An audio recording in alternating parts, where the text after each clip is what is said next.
Seja bem-vindo ao podcast do Inova Social. Eu sou Vitor Vasques e hoje vamos falar sobre inovação social, filantropia e investimento social privado, os 18 anos do Instituto SEIB.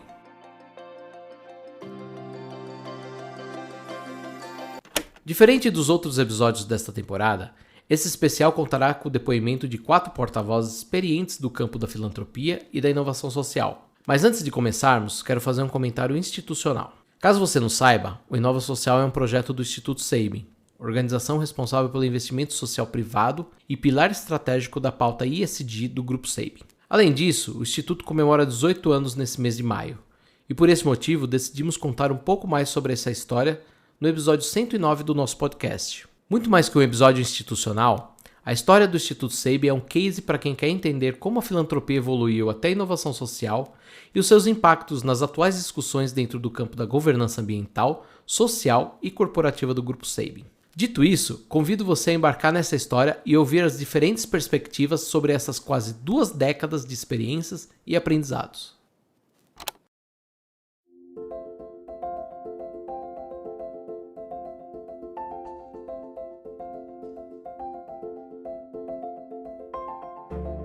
Toda história tem um início. Criado pelas doutoras Janete Vaz e Sandra Costa, o Instituto SEIB surgiu em 2005 com o objetivo de ajudar, empoderar e fortalecer a comunidade onde elas viviam e trabalhavam. Para contar como foi esse processo, gostaria de dar as boas-vindas para a doutora Janete e a doutora Sandra, fundadoras e embaixadoras do Instituto SEIB. Doutoras, primeiramente eu gostaria de dizer que é um prazer tê-las conosco. Obrigada, é um prazer enorme, né? Estar aqui hoje falando de 18 anos de história. Eu gostaria de começar perguntando como que surgiu a ideia da criação do Instituto e como que foi esse processo inicial de desenvolvimento da organização. O Instituto, ele vem muito do nosso coração mesmo, do desejo nosso de ajudar as pessoas, e a gente já fazia esse trabalho como uma forma de filantropia, né? Eu ajudava 5 instituições filantropicamente, eram instituições de criança, eram instituições de idosos e instituição de alcoólatra também. Então, uma em Nerópolis, uma em Anápolis e 3 aqui, né? Uma de alcoólatra de homem, uma de alcoólatra de mulher. Então, isso já estava no coração. Agora, o nascimento mesmo, que eu vejo assim de DNA que vem, eu tinha vontade de adotar uma criança. Eu pensava, ajudei uma amiga a adotar uma criança, e eu falava assim: quando meus filhos casarem, eu vou adotar uma criança. Aí a Sandra, uma amiga dela, pediu para fazer os exames de sangue de uma creche que ela ajudava em São Sebastião. Aí ela trouxe esse pedido desta creche ali em São Sebastião, e foi eu que fui lá. Eu fui, levei um coletor, nós 2 é que fomos ali. Quando eu vi aquele ambiente todo de crianças fazendo exame de sangue, fezes e urina, nós fizemos de fezes e urina naquele primeiro momento ali. Eu vi que era muito mais interessante, em vez de uma adoção, a gente trabalhar muitas crianças com aquilo que nós fazemos no nosso dia a dia, que é exame. E assim começou. Naquele ano nós fizemos 14 creches, e a segunda que eu fui era uma das que eu já ajudava, com 350 crianças ali em Samambaia. E depois disso nós fomos para uma outra, porque saiu na mídia e veio um pedido para a gente. Naquele ano foram 14. O ano seguinte, nós fomos estudar o que nós havíamos feito. Fizemos só 7 creches, mas estudamos qual foi o resultado de fato que impactou ali naquelas crianças. E observamos que haviam crianças que tinham até 5 tipos de parasitos, né? Aquilo foi um impacto muito grande, e a gente acabou saindo na Globo com esses resultados, e com isto, com estas comunicações ocorrendo ao mesmo tempo, surgiram outras pessoas para ajudar também. Aí veio o fonoaudiólogo, veio o pediatra, a gente passou a entregar este resultado aqueles postos de saúde que tinham próximo daquela creche ali, e foi ampliando ao ponto de em 2000. Ah, sim, aí a segunda que veio depois, o Edgar chegou perto de mim e falou assim: doutora, por que a gente não faz de idosos, em vez de fazer só de crianças? Eu falei: é mesmo? Será? O doutor Eider falou assim: eu vou ajudaria se fosse o caso. E ampliou um pouco, a gente começou a fazer também em casa de idosos, e ali tem muitas histórias muito interessantes também, que foram bastante importantes para a gente. Até que chegou 2005, nós sentimos a necessidade de oficializar um instituto para poder abraçar todos os trabalhos sociais que o SEIB já fazia, e aquilo a gente estava fazendo com muito amor, com muito carinho, entendendo que, além de atender aquelas instituições, a gente estava ensinando cidadania para os nossos colaboradores que participavam com muita emoção, com muita alegria também de estar contribuindo com a comunidade. E agora, doutora Sandra, também queria ouvir essa história através da sua perspectiva. Então, Vitor, olha, o que eu tenho que falar que, na realidade, isso é uma coisa que sempre esteve comigo e com a Janete, né? A gente trouxe isso nosso, da nossa vida, de casa, e desde quando nós nos unimos, né, em 1984, a nossa empresa ela foi edificada e alicerçada em valores, né? Eu falo todos aqueles, credibilidade, ética, e essa responsabilidade social, ela sempre esteve muito presente, né? E a gente começou isso muito pequeno, tem muitos métodos e tal, mas isso sempre a gente trouxe esses valores conosco. Então, como empreendedoras, a gente sempre teve muito engajada nessa missão, né, de inspirar, de influenciar a sociedade numa construção e nesse contexto, né, empresarial ético, né, para valorizar as pessoas. E isso tudo sempre esteve muito presente com a gente. E nós trouxemos isso muito junto, né? Isso eu falo que essa coisa, esse projeto nosso de estar contribuindo, de estar participando, isso tudo começou muito pequeno, né? Da filantropia, a gente evoluiu para a responsabilidade social e, inclusive, assim, a gente caminhava isso muito junto e de uma forma muito elementar, né? Sem muito, de uma forma, digamos, muito intuitiva, com o sentido de ajudar a comunidade. A gente falava, vamos fazer, ajudar com o que a gente faz. A gente fazia exame, então eram iniciativas tímidas, mas que a gente sempre procurava também envolver os colaboradores, trazer todo mundo junto, sentir aquela energia, e isso sim, sempre foi muito presente. Então, essa coisa de estar junto com todo mundo, engajar principalmente as pessoas. E inicialmente, né, eu falo que a gente assumir essa realização direta. Eu e Janete sempre estivemos muito presentes nessas atividades sociais com a comunidade, tanto é que a primeira ação foi uma creche de uma pessoa, até hoje nós estamos juntas, mas era de uma amiga que a gente já estava envolvida, eu pessoalmente, e a gente trouxe junto, então nós nos envolvíamos realmente, né? E os projetos foram crescendo, tanto que a gente não conseguia mais abraçar, né, as pessoas, as organizações sociais, as creches principalmente, né, porque o projeto inicialmente era com creche, e, enfim, eu acho que tudo isso a gente precisava de estruturar para garantir essa sustentabilidade das ações. Em 2005, o Instituto SEIB se tornou realidade. Eu falo que tudo isso surgiu, né, nessa questão da gente querer realmente ser positivo, né, diante de todo esse aspecto social. Então, foi isso que nos motivou a criar o Instituto SEIB, né? Então, criando realmente parcerias, implementando ações, projetos, enfim, em todas as localidades que o SEIB está presente. Porque o que a gente fala é que as pessoas estão no centro da nossa estratégia. Então, isso tudo foi que nos norteou desde o início, né?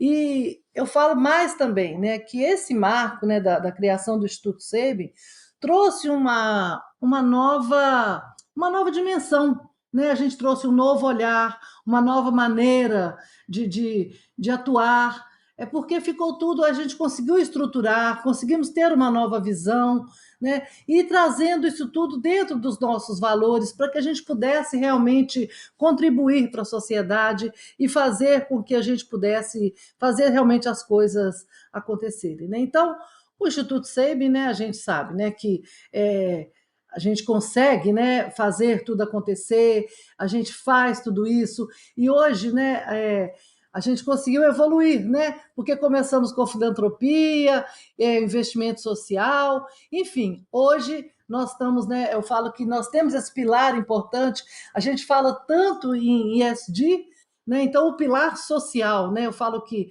tornou esse pilar importante dentro dessas práticas do ESG, do social, né, então o Instituto, realmente o grande mantenedor do Instituto Sabin é o Laboratório Sabin, e nós já investimos aí mais de 53 milhões de reais, porque a gente sabe, né, o quanto a gente consegue impactar positivamente com mais de acho, eu acredito, mais 1,3 milhões de pessoas ao longo desses 18 anos. Então, eu digo que a hora que a gente para agora e olha um pouco para trás disso, a gente vê o quanto é gratificante, né? A gente fazer tudo isso, isso para a gente nos traz uma alegria muito grande. Doutora, 18 anos é um período bem expressivo. Eu gostaria de dar continuidade ao nosso bate-papo, trazendo um dado do Instituto de Pesquisa Econômica Aplicada, o IPEA. Nos anos 2000, a cada 2 organizações da sociedade civil que abriram até 2009, uma fechou. O IPEA foi ainda mais longe e analisou que de todas as organizações abertas nos últimos 120 anos no Brasil, cerca de 1/3 já fecharam. Minha pergunta é, quais foram os grandes marcos desses 8 anos do Instituto Sabin? É muita coisa, é verdade, é muita coisa, é. Olha, a gente sabe, né, que para tudo a gente tem que ter gestão, não é, Vitor?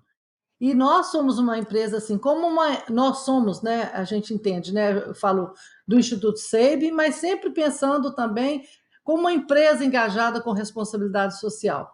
Então, o Instituto Sabin também, né, nós lá naquele início, como eu disse, nós passamos por vários ciclos, né, desde a filantropia, a responsabilidade social, né, o voluntário corporativo, tudo isso, né, e a responsabilidade social, e eu achei muito bom você trazer, eu gostei muito da sua pergunta, porque a gente, quando você fala isso de marcos, de lembrança, a gente realmente, né, 18 anos, a gente tem muitas lembranças, né?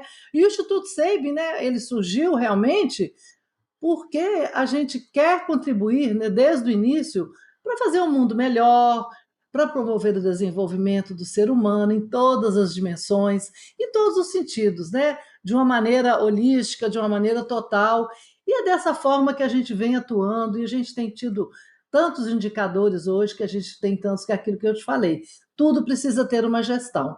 Então, por isso mesmo, e que a gente consegue, né? Você fala de dados aí do IPEA, que as empresas não conseguem também se firmar e passar por tantos anos, mas nós passamos pelo processo de profissionalização.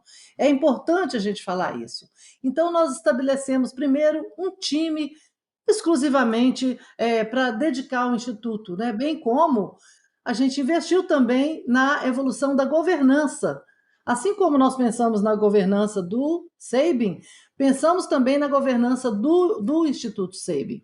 Então, este foi um marco muito importante, onde nós ampliamos as nossas práticas para dar mais transparência, inclusive também realizar a prestação de contas. Então, hoje, a gente fica muito feliz de ver que o Instituto possui uma governança independente, composta por Assembleia Geral, por Conselho Consultivo, por Diretoria Executiva, Conselho Fiscal.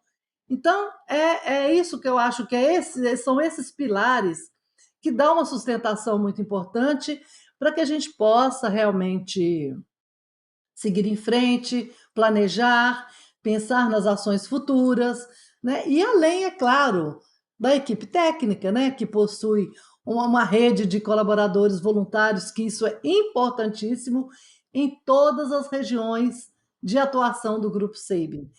Então, outra coisa importantíssima, né, que eu falei de transparência. Então, as demonstrações contábeis, que são auditadas anualmente por empresa independente. Então, tudo isso são fatores de gestão, de governança, que dá uma credibilidade em todas as áreas que a gente atua. Então, isso são marcos, né, importantes. Mas eu gosto de citar também, sabe, Vitor, outros marcos importantes. Eu estou falando isso na questão da estruturação do Instituto, para que a gente possa pensar em ações. E tem algumas ações que realmente, né, foram projetos autênticos e verdadeiros e que atuaram mesmo como agente de transformação em vida das pessoas. Por exemplo, nós tivemos o projeto Pescar, que, que é um projeto, né, que foi que hoje nós não temos mais, mas foi um projeto do nosso coração, que ele existiu por 10, porque foi um projeto que transformou vidas. O que a gente fazia, né? Foi um projeto em parceria com a Fundação Pescar, lá no Rio Grande do Sul, e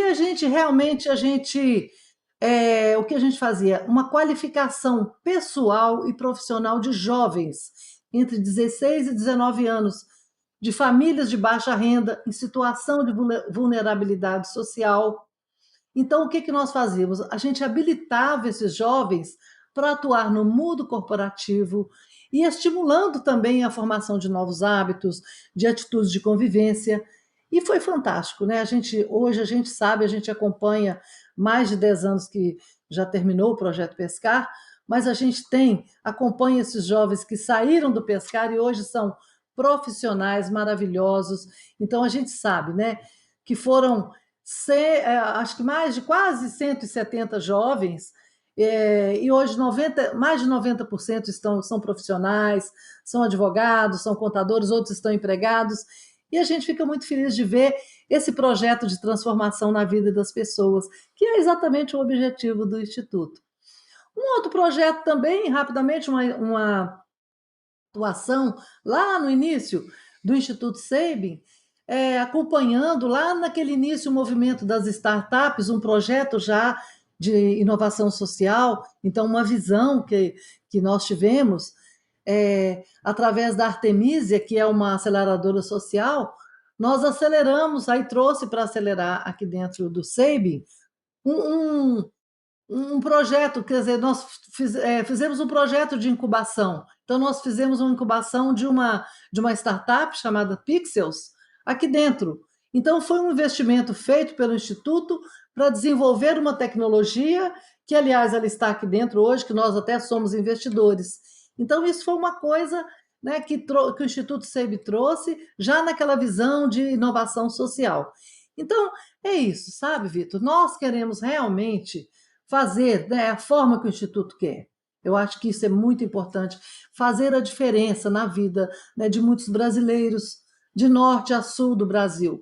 E nós, assim, a gente assumiu esse compromisso em vários aspectos, né? Eu já citei alguns aqui para você, para gente que a gente possa realmente ver, não só os aspectos sociais, mas também ambientais, de governança, e para que a gente possa realmente impactar, né, positivamente é, a sociedade, e não só isso, mas também as 78 cidades onde o SEIB está presente e o Instituto também chega estrategicamente agindo, né? Então, eu digo que este é um legado que a gente orgulha muito, né, de deixar para a sociedade.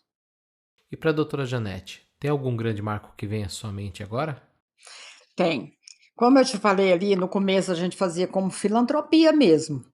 E quando nós trouxemos, nessa época o Instituto estava sendo dirigido pela Esmeralda ainda. A Esmeralda foi a fundadora do Instituto, ela que trouxe a organização, ela que buscou toda a metodologia para registrar e para oficializar de fato o Instituto. E quando ela trouxe para dentro do Instituto aquelas empresas, a Sandra ajudava em uma e eu ajudava em 5, o dia que ela trouxe aquilo para dentro do Instituto, ele se transformou em responsabilidade social corporativa. Então, foi o primeiro nome que nós demos. Eu falo que a filantropia ainda é importante, a gente não pode deixar de ajudar, mas a gente passou a trazer isso de uma forma mais estruturante. Então, quando trouxe responsabilidade social corporativa, ampliou os nossos horizontes e a gente viu que a empresa poderia fazer muito mais do que aquilo para outros setores também, para a educação, para a educação, para a cultura. Aí nós começamos com a mala do livro, e nós começamos na educação também. Saímos da saúde e fomos para outros setores, ampliando a nossa visão, a nossa capacidade de fazer só responsabilidade social corporativa. Aí depois veio outro momento do compromisso social. E depois eu acho que a gente passou a trabalhar no ecossistema de um modo geral, cuidando não só da saúde, mas cuidando de uma forma geral do planeta e de tudo que nos envolve. O grande crescimento que eu vejo foi como que o Instituto conseguiu, nessa jornada aí de 18 anos, ajudar estas organizações a se organizarem também. E a gente passou a ter parcerias, outras que foram agregando valor ao que o Instituto já fazia. A Fomenta é um desses exemplos aí, né? Que hoje eu me lembro, eu nem sabia quem era a Fomenta, quando uma das instituições, a dona, veio me abraçar e me agradeceu chorando. Quando ela fez aquilo, eu falei assim, gente, o que o Instituto está fazendo que está marcando a vida desta outra instituição? O que fez foi ajudar a estruturar, ensinar para eles a fazer gestão e ajudá-los a pensar na sua própria sustentabilidade.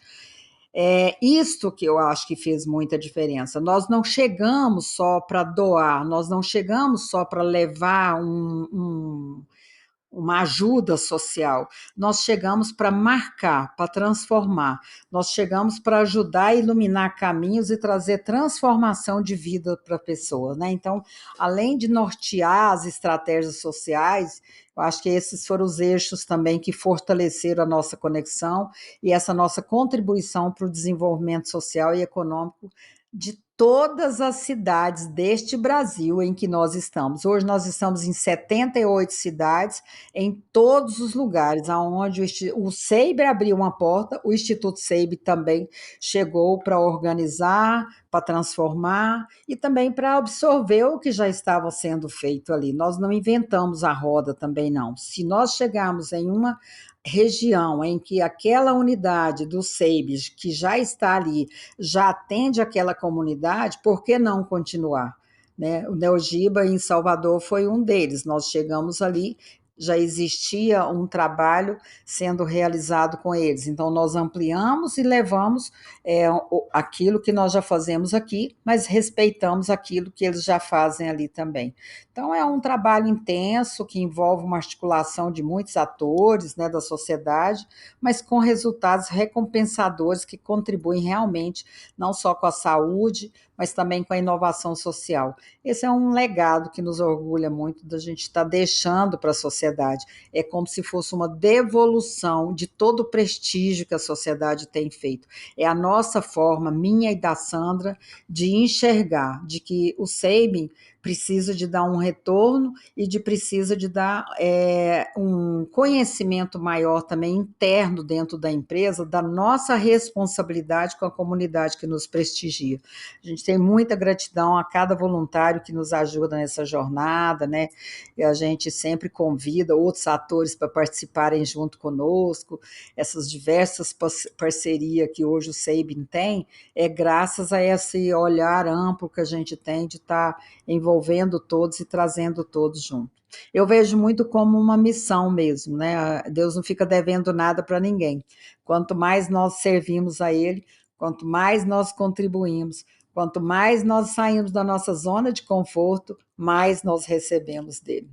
Doutoras, gostaria de agradecer a participação nesse episódio especial, mas antes da gente concluir esse bloco, eu gostaria que as senhoras deixassem uma mensagem para todos que estão nos ouvindo e que atuam ou buscam atuar no campo da filantropia e da inovação social. Ô Vitor, vou te falar, olha, ajudar as pessoas eu digo que foi o que nos norteou, né? Desde o início na criação do Instituto SEIB em 2005. Isso tudo trouxe para a gente uma nova dimensão na nossa atuação social como empresa, como pessoas. E aí, pensando também, porque o SEIB expandiu, cresceu, porque a gente realmente acredita no potencial do nosso país, naquilo que a gente pode fazer para transformar através do empreendedorismo. E eu digo mais, né, nessa nossa importante missão que nós assumimos na saúde, da população e no propósito do saving, né, que eu falo, sempre gosto de falar, que é inspirar pessoas a cuidar de pessoas. Então, a partir desses princípios, né, que a gente sempre tem eles bem da nossa ideologia e tudo, é, é fundamental que a gente possa garantir a sustentabilidade desses projetos sociais, dos nossos programas, e a gente precisa desenvolver as organizações também. Eu falei tanto de governança, falei tanto de gestão, e nós temos programas, a gente sabe disso, e a gente precisa desenvolver as organizações, as outras, para que elas saibam também captar recursos, mas principalmente elas saibam gerir as suas organizações a partir de melhores práticas de gestão e governança. E outro ponto importante, eu digo que é importante também, é fortalecer a cadeia de agentes, porque a gente sabe, né, Vitor, que a inovação social ela demanda uma articulação muito boa, muito grande entre os vários atores da sociedade, né? E nós, mais uma vez, né, que estamos aí por esse Brasil afora, né, em 13 estados, é importante a gente conhecer muito bem as demandas e as diferenças que nós temos aí em várias regiões do nosso país, principalmente para aqueles negócios de impacto que necessitam de alta escala. Então, o Instituto realmente, nós fizemos uma revisão ano passado, o Instituto hoje está atuando em 3 grandes eixos, né? Que atua na promoção integral, saúde e bem-estar, no fortalecimento dos ecossistemas e organizações de impacto, e no estímulo, que é o que a gente começou, né? No estímulo de engajamento social e da filantropia. Então, eu falo que nós precisamos de levar esses projetos, né, um desafio para cada região que nós estamos. E para finalizar, né, que eu falo que o nosso instituto ele não cresceu sozinho, né? A gente sabe a importância do engajamento de todos os colaboradores e principalmente, né, todas as nossas pessoas que acreditaram desde o início e as parcerias de todas as pessoas que sempre estiveram conosco, da comunidade, a confiança da comunidade, de todas as organizações sociais, enfim, dos voluntários. Eu falo que ter uma rede de parceiros é muito estratégico, né, para que a gente possa ter a inovação social. E outra coisa, são essas boas práticas que eu falo que nos permite deixar, então, esse legado responsável, que é também incentivar os negócios para que eles sejam sempre perenes e engajados nesse nosso propósito social, né? Então, eu falo que é muito importante a gente observar e a gente fica muito feliz e gratificadas, né, nós, de ver o impacto desse movimento, que ele realmente cada vez mais vai nos inspirando, vai nos trazendo energia para a gente seguir em frente, para evoluir, para abraçar novas causas, que a gente não para, né? Ter sempre novas iniciativas, que a gente está sempre buscando para trazer também contribuição para que a gente tenha uma sociedade mais digna e mais justa. Eu acho que é essa mensagem que eu gostaria de deixar. Olha, o recado que eu deixo, principalmente se a pessoa tiver uma organização, né? É a responsabilidade social, a responsabilidade com a comunidade, esse olhar de missão, esse olhar de servir, ele é importante para qualquer empresa, né? Ele traz resultados. Você está construindo credibilidade, você está construindo network, você está fidelizando o cliente, para o negócio é bom, para as pessoas é bom. Então, literalmente, você trabalhar a questão social de uma organização, ela agrega valor à organização, mas ela agrega valor pessoal para cada um dos atores que contribuem nesse momento ali. Muitas empresas não conseguem, igual você falou na segunda pergunta aqui, muitas empresas fecham porque não tem os 3 P's que eu acho que são importantes: paciência, persistência e perseverança. É preciso sim ter paciência, porque não é fácil, né? Não é fácil você sair da sua zona de conforto e ir para fora, às vezes fora do seu horário, levar as pessoas em final de semana, trazer a mobilização, ajudar levando esse sentimento da importância daquilo que você faz, do seu conhecimento, do conteúdo que você tem, do quanto você pode influenciar e ajudar a modificar e transformar a vida. Então, tudo isso é muito importante. Então, às vezes as empresas fecham e abandonam e não fazem mais. Primeiro, culturalmente, o Brasil não tem muito essa cultura de solidariedade, algumas empresas têm. A segunda é do sentimento de que é nossa missão, né? Nós temos isso como missão. Nós temos essa missão de contribuir com o planeta, de contribuir com as pessoas, de trabalhar em coletividade, de trabalhar em prol daqueles que tiveram menos oportunidade ou daqueles que não tiveram nenhuma oportunidade, né? Então, isso é muito importante. Isso acho que é uma dedicação muito grande que extrapola literalmente os muros das organizações, né? E ela recebe, ninguém deixa de ganhar com isso, não. Só o que ela faz, só o que ela. Às vezes você dá uma colherzinha para Deus, ele traz uma concha cheia para você.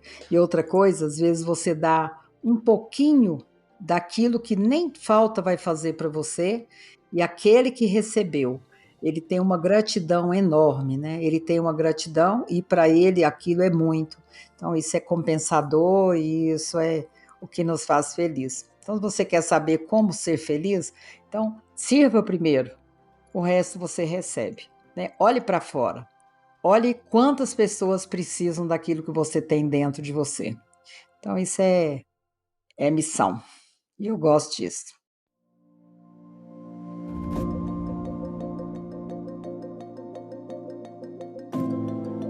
Quando falamos de ações sociais para empresas e filantropia, um tema que vem ganhando grande destaque nos últimos anos são as políticas ambientais, sociais e de governança corporativa, também conhecida como ESG. Vale dizer que no Inova Social é possível encontrar diversos textos sobre o assunto e as suas mais diversas aplicações, que vão da tradicional filantropia até o uso de blockchain como ferramenta de incremento das políticas de governança. No entanto, ter um instituto como plataforma de impulsionamento de suas ações sociais e pilar estratégico da pauta ESG é um movimento que poucas empresas ousam adotar e podemos dizer que é o auge nesse cenário. Não apenas pela complexidade, mas porque é o ápice para a geração de impacto fomentado por um determinado grupo. Para falar mais sobre esse cenário macro e como o Instituto é uma peça importante na estratégia do Grupo Sabin, recebo agora a doutora Lídia Abdala, CEO do Grupo Sabin. Doutora, é um prazer recebê-la. Eu quero começar a nossa conversa com um comentário breve sobre o cenário. Hoje em dia, as empresas enfrentam uma crescente cobrança por atuação ativa em políticas de ESG. Vale mencionar que, juntamente com o Instituto, o grupo também está celebrando seu aniversário. São 38 anos de mercado.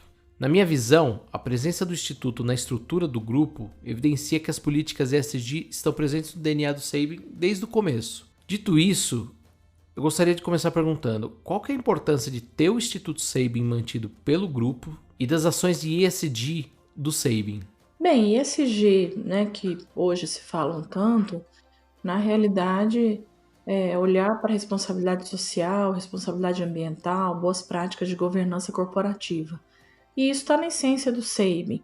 Mesmo quando não se falava em responsabilidade social, o Sabin já tinha uma preocupação com a comunidade, com a sociedade, de estar contribuindo, né, com a comunidade, de pequenas ações, pequenos projetos. E o próprio Instituto Sabin nasceu daí, dessa preocupação do Sabin, entendendo que a nossa responsabilidade é também cuidar da comunidade, também devolver para a sociedade, né, aquilo que nós recebemos enquanto empresa dos nossos clientes. Então, a nossa trajetória, né, foi sempre de cuidar da parte social, e daí veio, né, o Instituto Sabin, criado em 2005 como MOCIP, que foi na realidade a estruturação de vários dos projetos sociais que a gente já investia, já tinha desenhado. As nossas políticas ambientais, da mesma forma, a gente sempre teve preocupação, né, com o cuidado, né, com a otimização dos nossos recursos, de estar sempre evitando desperdícios, buscando conscientização, educação para as nossas pessoas, entendendo quando a gente educa as nossas pessoas na responsabilidade ambiental, essas pessoas também levam esses ensinamentos, esses costumes e esses hábitos para o meio onde vive, para suas famílias, para suas comunidades. E daí vieram, né, muitos dos projetos ambientais que nós desenvolvemos ao longo desses anos. Em 2009, nós fomos a primeira empresa de saúde do Brasil, uma das primeiras empresas do Brasil a ter o selo ISO 14001, que é o selo de responsabilidade ambiental, né? E de lá para cá, os nossos, não só as nossas políticas, programas, mas também investimentos cresceram muito na área da responsabilidade ambiental.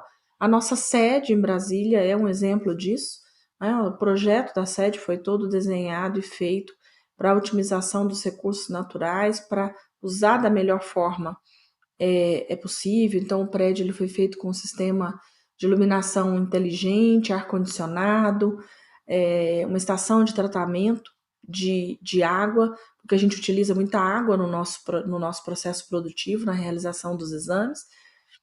Então, foi feito pensando nisso, em como, né, eu otimizo de fato todos os recursos que eu tenho para eu estar cuidando do planeta. E quando a gente fala de governança corporativa, a gente está falando de boas práticas financeiras, de boas práticas estruturadas, né, de organograma da organização, de transparência, né, em todas as nossas normas.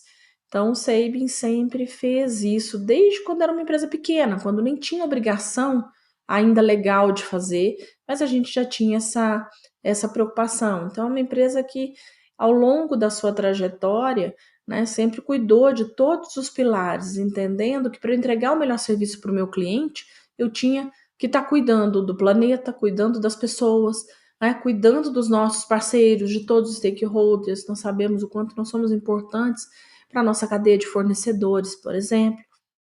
Então, foi assim que nós crescemos. E acho que aí depois vieram, né, os conceitos de sustentabilidade primeiro, né? Então, quando falava lá de sustentabilidade, o tripé da sustentabilidade, a gente, na realidade, já tinha ali em diferentes guarda-chuvas, né, a preocupação e o cuidado em estar atendendo a todos aqueles requisitos. E para a gente, ESG é isso, né? ESG é você, inclusive, estar vivendo todos os dias estes conceitos, né? Tá refinando os programas, as práticas, revisitando, né? Muito além do investimento, ele é muito educativo também, né? Ele é muito de estar conscientizando, né, as pessoas, de novo, não só os nossos colaboradores, né, as nossas equipes, mas todos que estão à nossa volta. Nós publicamos o nosso relatório de sustentabilidade já há quase 20 anos, quando a gente era uma empresa pequena ainda, não tínhamos, né, nenhuma obrigação, mas a gente entendia que era a forma não só da gente prestar contas para a comunidade, para a sociedade, para os nossos stakeholders, das nossas ações, programas, resultados, mas também de estar influenciando positivamente. Quem estava à nossa volta, outras empresas, também está impactando positivamente quem estivesse próximo de nós. Perfeito. Doutora, me corrija se estiver errado, mas já são quase 10 anos como presidente do Sabin e pouco mais de 20 anos de empresa. Você acompanhou grande parte do que foi a trajetória do grupo até aqui e viu o nascimento do Instituto como parte de todo esse ecossistema. O que você diria para os executivos que buscam se tornar mantenedores de um instituto? Bem, eu acho que os desafios, eles são muitos, até, né, de você estar tendo que, porque a gente tem uma agenda, né, à frente do negócio, de você estar olhando aí para os diferentes desafios, para as diferentes questões dentro do negócio. Então, você tem que olhar ali para o operacional, para a estratégia do negócio, para o mercado, para o financeiro, para o cliente, né, para os diferenciais do cliente. Mas isso muitas vezes ocupa a sua agenda de tal forma, que a gente às vezes se esquece daquilo que de fato é tão importante quanto e tão relevante quanto, né, o sucesso do negócio. Porque o negócio, para ter sucesso, ele não pode ser só aquele negócio que ele traz retorno para o acionista, né? Eu acho que isso o mundo inteiro já percebeu, né? De fato, a empresa ela tem que fazer bem para a sociedade, né? E eu acho que aí é o ponto, de fato, de virada, né, para os presidentes, CEOs, líderes, né, empreendedores que estão à frente dos seus negócios. Se a gente está falando de reduzir desigualdade social, né, de contribuir para a economia do país girar, nós temos que ter a preocupação social, nós temos que ter preocupação, né, e aí não só a preocupação, mas agir, né, e eu acho que a importância de você ser mantenedor do Instituto, e para o SEIBM foi assim, independente do tamanho, independente da quantidade de recursos, se cada empresa, se cada empresário, se cada líder fizer um pouquinho, né, no total, a gente vai conseguir, de fato, fazer a diferença na vida das pessoas, da comunidade, e isso retorna para a empresa em reputação, né, em fortalecimento da marca, né, em respeito pela marca, né, o cliente percebe isso, o cliente valoriza isso cada dia mais. Por quê? Porque quando eu estou fazendo isso, eu também estou estimulando as comunidades onde nós estamos, outros sendo inspiração e exemplo para outros empreendedores. Isso ajuda a gerar emprego, né? É isso que gira a economia do país, né? E é isso que faz, inclusive, com que a gente consiga, né, ir crescendo como negócio, como empresa. Quando eu cresço enquanto empresa nos diferentes mercados que nós estamos, eu também vou ter um retorno financeiro melhor e vou poder contribuir ainda mais, né, com os projetos com o Instituto SEIBM. Doutora, gostaria de agradecer a sua participação nesse episódio especial, mas antes da gente concluir o bloco, eu gostaria que você, no papel de mantenedora, deixasse uma mensagem para todos que estão nos ouvindo e que atuam ou buscam atuar no campo da inovação social. Bem, quando pensamos em inovação social, eu acredito muito que é aquilo que vai transformar a nossa sociedade para o futuro. Nós falamos muito da responsabilidade social, filantropia, assistencial, mas muitas vezes nós temos que ir além, e eu acho que a inovação social tem mostrado isso, que é possível a gente fomentar esse ecossistema de inovação social, trazer novos empreendedores e pessoas que tenham essa visão de contribuir com outras empresas, startups que estão olhando de fato para o terceiro setor e que estão pensando, né, em chegar nessas camadas sociais que ainda estão muito distantes do que precisam ser. Então, eu acho que a inovação social ela é fundamental para a gente, de fato, chegar a tão desejada e sonhada redução da desigualdade social que falamos tanto. Serão através, né, sem dúvida alguma, grande parte virá através dessas startups, desses novos negócios, empreendedores que estão aí atuando no campo social.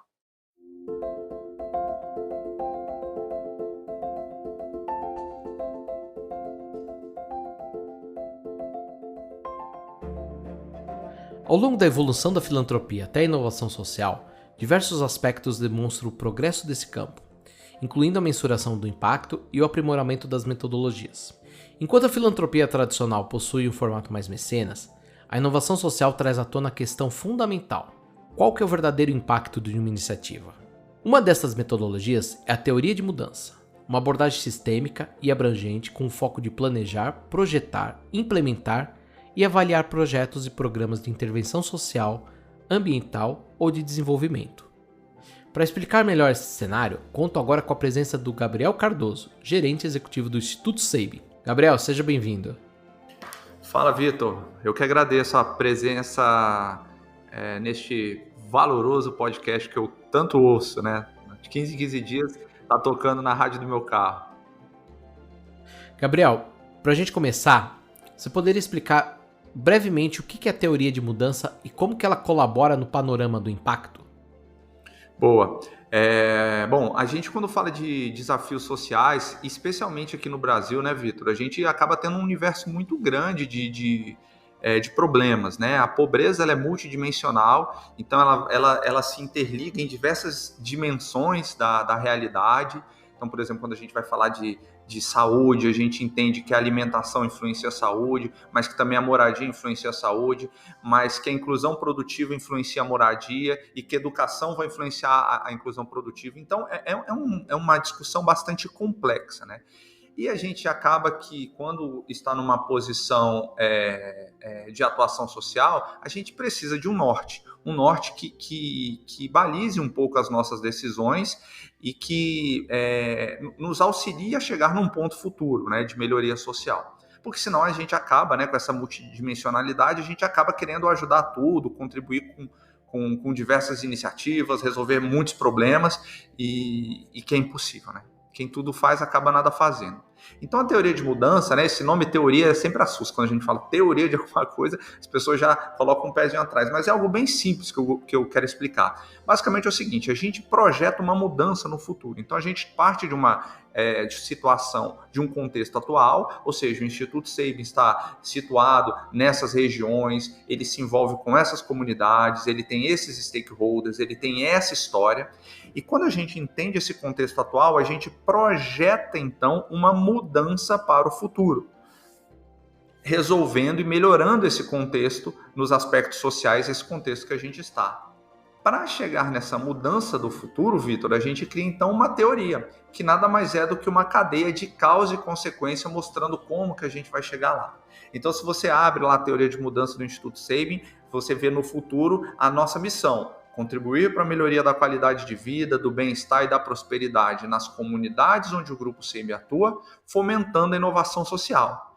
Tá, muito bonito, muito bacana, mas como é que o Instituto Sabin chega até lá? Então a gente vai construindo o nosso passo a passo, começando então por quem é nosso público-alvo, quais são os eixos estratégicos que a gente atua, quais são os focos de cada um desses eixos estratégicos, quais são nossas abordagens de atuação, depois quais são nossos resultados de curto prazo, de médio prazo, de longo prazo, aí chega lá na mudança, então, que a gente imagina. Basicamente é isso, a teoria de mudança. E eu convido todo mundo a acessar a nossa, está lá no site institutosabin.org.br/teoria de mudança. Gabriel, dentro da teoria de mudança do Instituto, vocês possuem 3 eixos estratégicos que norteiam as ações do Instituto. Eu gostaria que você contasse um pouco sobre cada um deles e como o Instituto gera impacto positivo nas comunidades onde atua. Bacana, Vitor. Acho que essa é uma pergunta importante, principalmente num contexto em que a gente celebra 18 anos. Porque se você pegar lá os 3 eixos estratégicos, você vai ver que praticamente ele retrata a evolução do Instituto, a evolução da atuação do Instituto ao longo do tempo. Então a gente tem um eixo, por exemplo, que é o engajamento social e filantropia, que é como o Instituto nasceu. Então nesse eixo estão todos os nossos projetos, programas e ações muito voltadas a auxílios emergenciais, a programas de doação, a campanhas de arrecadação, ao trabalho voluntário. Foi lá atrás o Instituto nasceu não tinha esse nome, né, engajamento social e filantropia, mas nasceu com esse tipo de ação. E à medida que o Instituto foi evoluindo, ele começou também a atuar promovendo saúde para pessoas em situação de vulnerabilidade, que é o eixo 2. Então a gente vai ter um conjunto de programas e projetos, iniciativas e parcerias que estão organizadas nesse eixo estratégico de número 2. Então aqui a gente tem, por exemplo, programas como Cuidando da Comunidade, que a gente doa exames para pessoas em situação de extrema vulnerabilidade. A gente tem um ciclo de cuidado completo, que a gente olha para beneficiários de organizações da sociedade civil e faz um trabalho preventivo focado em doenças crônicas não transmissíveis. A gente tem o programa Ludoteca, que é muito famoso, que ludotecas são espaços que acolhem crianças que foram vítimas de violência, né? Inclusive esse episódio vai ao ar antes do Dia Internacional de Combate à Violência, que é o dia 18 de maio, e a gente vai fazer uma série de ações. Enfim, esse é o eixo 2. E aí a gente chega no eixo que digamos que é onde a gente atua com uma filantropia. Alguns falam uma filantropia um pouco mais estratégica, enfim, cada um tem um olhar, mas a gente começa a olhar então para resultados de médio e longo prazo, Vitor. Porque se você olhar bem nesses 2 primeiros eixos estratégicos, todos os nossos programas, eles vão olhar resultados muito imediatos, né? A gente tem um problema, faz uma doação, tem uma causa específica, a gente vai lá e atua com saúde. Mas nesse não, a gente fortalece ecossistemas e organizações de impacto.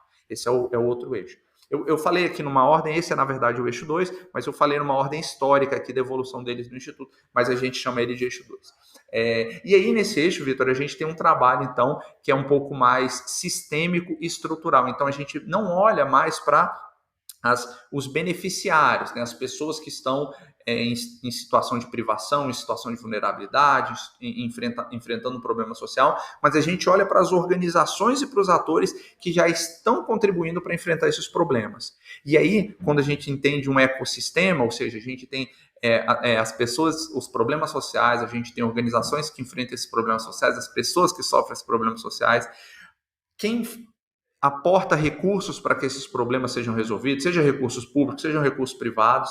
Então a gente entende como está organizado e estruturado um ecossistema e busca fazer ações pontuais e estratégicas ali. Às vezes é fortalecendo uma organização da sociedade civil e fortalecendo o quê? Capacitando a liderança para que seja capaz de gerar resultados duradouros e até independentes do Instituto. Às vezes é estimulando que novos empreendedores sociais surjam. Às vezes é investindo em negócios de impacto social. E aí a gente também vai ter, então, aí um ecossistema de programas, projetos, parcerias e ações nesse eixo estratégico.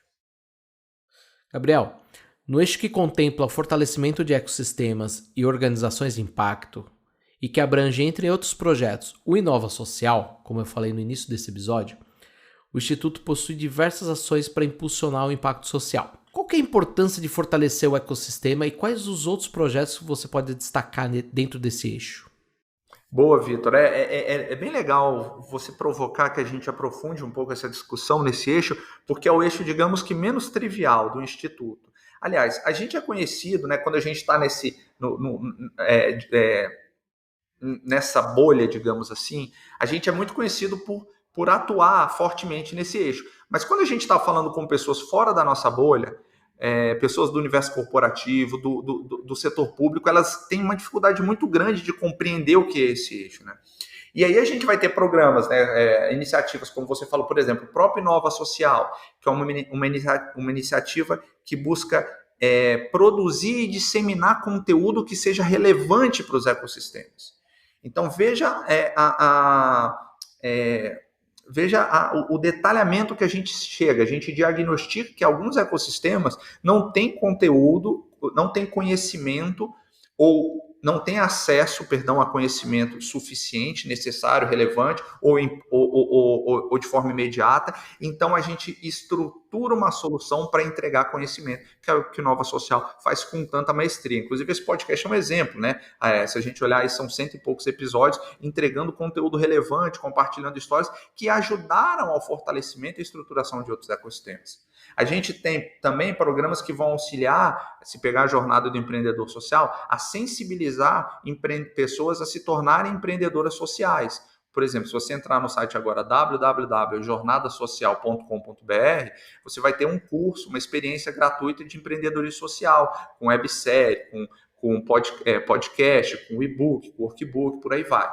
Mas também não adianta só a gente sensibilizar e trabalhar com ideação. Então, a gente vai ter, por exemplo, atuação dentro das universidades para formar empreendedores de impacto. Por exemplo, uma parceria que a gente faz com a Rede Enactus Brasil.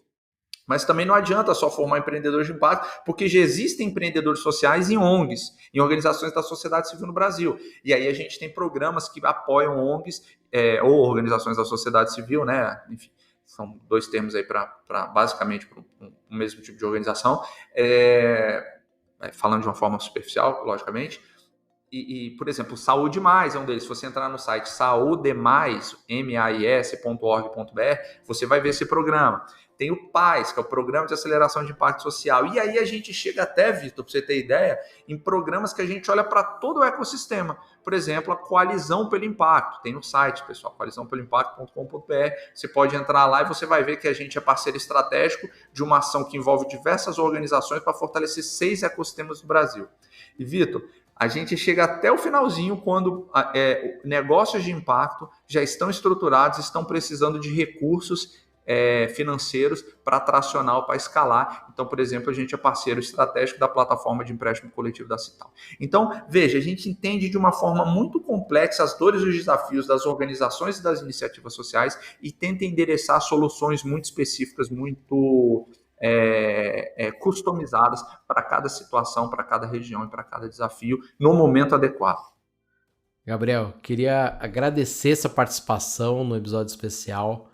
Antes da gente concluir o bloco, eu gostaria que você deixasse uma mensagem para todos que estão nos ouvindo que atuam ou buscam no campo da inovação social.